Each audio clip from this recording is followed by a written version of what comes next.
ఆంధ్రభోజుడు శ్రీకృష్ణదేవరాయలు ఘనంగా జయంతి వేడుకలు ప్రత్యేక క్యాలెండర్ ఆవిష్కరించిన గంట్ల డాక్ యార్డ్ కేటీబీ కళాక్షేత్రంలో నిర్వహణ.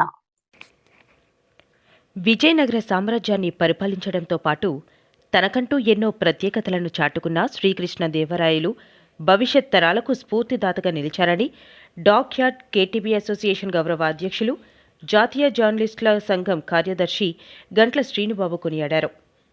ఎన్ఏడి జంక్షన్ సమీపంలో ఉన్న డాక్ యార్డ్ కేటీబీ కళాక్షేత్రంలో మంగళవారం శ్రీకృష్ణదేవరాయల జయంతి వేడుకలను పురస్కరించుకుని అసోసియేషన్ ఆధ్వర్యంలో ఘనంగా నిర్వహించారు.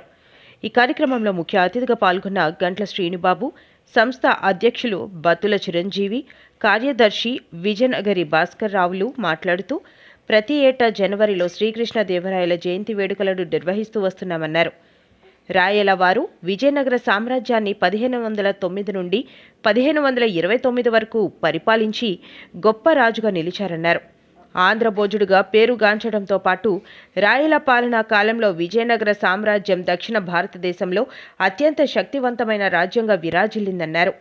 1516 నుండి 1519లలో రాయల తన కుటుంబ సభ్యులతో కలిసి సింహాచలం పుణ్యక్షేత్రాన్ని సందర్శించి ఎన్నో విలువైన ఆభరణాలు, బంగారు నాలేరు స్వామిపై భక్తి శ్రద్ధలతో సమర్పించారన్నారు.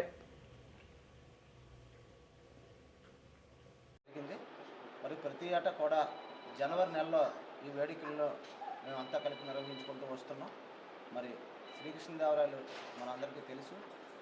శ్రీకృష్ణదేవరాయలు గొప్ప ఉదార ఇది. ఆయన ఎన్నోసార్లు విజయనగర సామ్రాజ్యాన్ని పరిపాలించిన రోజుల్లోనే కొండవీడు కానీ, ముద్దలూరు కానీ, రాజమహేంద్రవరం కానీ ఎన్నో దాంట్లో యుద్ధాల్లో జయించి ఆ పట్టణాలన్నీ కూడా ఆయన 1516 అలాగే 1519లో కూడా సింహాచలం పుణ్యక్షేత్రానికి వచ్చి తన తల్లిదండ్రుల పేరిట, తన భార్య పేరిట విలువైన కంఠాభరణాలు, అలాగే చెవి పోగులు, వజ్రాలు, అలాగే పచ్చల పథకం, ఎన్నో కంఠాభరణాలతో పాటు విలువైన ఆభరణాలన్నీ కూడా స్వామివారికి సమర్పించారు.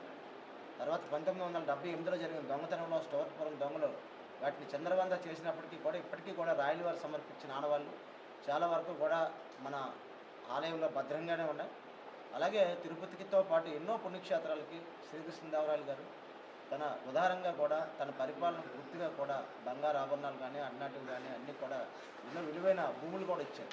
సింహాచలం దేవస్థానాన్ని కూడా 3-4 గ్రామాలు ఆయన టైంలోనే ఇచ్చారు.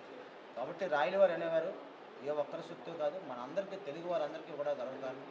ఆయన పరిపాలనలో విజయనగరం సామ్రాజ్యం ఒక వైభవంగా వెలిగింది. ఆ రోజుల్లో వజ్రాలని రాసులుగా పోసుకునేవారు. అందుకనే ఆయన్ని కులానికి, మతానికి కాకుండా ఏకంగా మన అందరికీ కూడా రాయల వారి కీర్తిని భవిష్యత్ తరాలకు కూడా తెలియజేయాలని ఒక మంచి సంకల్పంతోనే ప్రతి ఏటా కూడా ఈ కార్యక్రమాన్ని నిర్వహించుకుంటూ వస్తున్నాం. మరి ఇందులో పాల్గొన్న డాక్ యార్డ్ ఉద్యోగులు, అలాగే పదవి విరమణ చేసిన ఉద్యోగులు, ఈ కేటీబీ కళాక్షేత్రం